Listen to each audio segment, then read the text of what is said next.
অভয়পুৰীত অবৈধ গোধন জব্দ।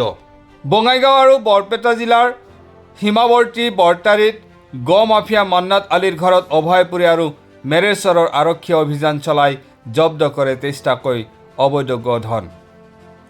অভয়পুৰীৰ সমজিলা আৰক্ষী অধীক্ষকৰ নেতৃত্বত চলে এই অভিযান। জিলাখনত দীৰ্ঘদিন ধৰি অবৈধ গৰু, অবৈধ কাঠ ব্যৱসায়ীকে ধৰি বিভিন্ন অবৈধ ব্যৱসায় চলি থকাৰ অভিযোগ গৰিয়ামৰীয়া দেশীয় জাতীয় পৰিষদৰ। সম্প্ৰতি জব্দকৃত গোধন অভয়পুৰী আৰক্ষী থানাত ৰখা হৈছে।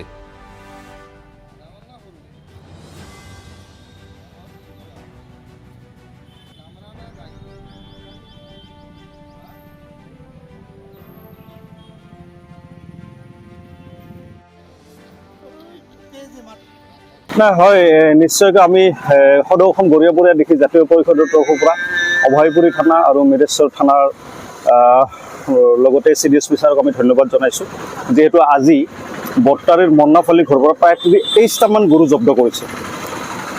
নিশ্চিতভাৱে জব্দ কৰাৰ কাৰণটো অবৈধ ৰূপে বেহা বেপাৰ কৰি আছিল। এয়া আমাৰ আচলতে গৰিয়ামৰীয়াৰ এটা দীৰ্ঘদিনীয়া দাবী আছিলে যে অভয়পুৰীৰ মাছ মজিয়াদি আমাৰ নয়াপাৰা ৰাস্তা হৈ ৰাজীৱ ভৱনে পাৰ হৈ প্ৰায় নয়াপাৰা ৰাস্তা হৈ প্ৰায় আমি গৰু সৰবৰাহ কৰা দেখা পাই আহিছোঁ আৰু বিভিন্ন সময়ত আমি অভিযোগ দাখিলো কৰিছিলোঁ।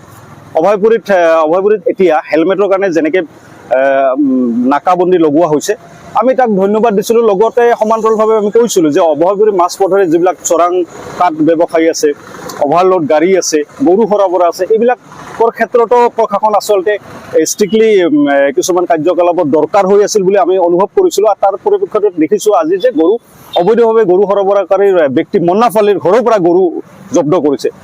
আচৰিত, কিন্তু আমি সদৌ অসম গৰিয়ামৰীয়া দেখি জাতীয় পৰিষদৰ পৰা এটা কথা আচলতে আচৰিত হৈছোঁ, যিখিনি সময়ত গৰুক লৈ বিভিন্ন সময়ত বিভিন্ন আন্দোলন হৈছে, বিভিন্ন কথা বতৰা কিন্তু চলি আছে, তাৰ পৰিৱৰ্তে কিন্তু দেখা পাইছোঁ মন্নাফালীৰ নিচিনা ব্যক্তিসকলে কিন্তু এতিয়াও অবৈধভাৱে গৰু সৰবৰাহত লাগি আছে।